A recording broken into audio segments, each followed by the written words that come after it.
আমি রিমান্ডে থাকাকালীন এক হিন্দু অফিসার, ওর অনেকগুলো আয়াত দেখলাম মুখস্থ আছে।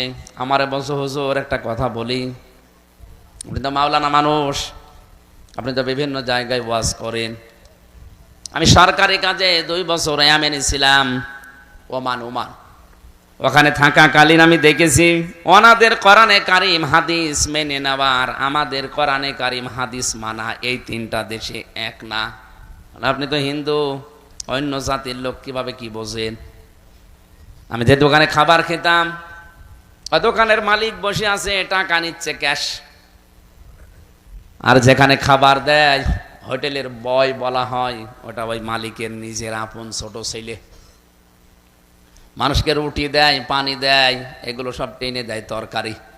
ডাক দিয়ে একদিন বললাম, ভাই আপনি এই দোকানের মালিক, এত টাকা পয়সা আপনার, আর আপনার নিজের ছেলে, ওকে মানুষের মতো মানুষ না করে ওরে বড় একটা জায়গায় তুলে না দিয়ে আপনি কি করেছেন? ছেলেকে হোটেলের বয় বানিয়েছেন।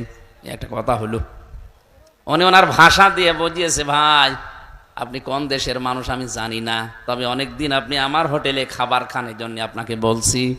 এটা আমার নিজের ছেলে হতে পারে, কোরআনে কারিম এবং নবীর হাদিস আমার সামনে আছে।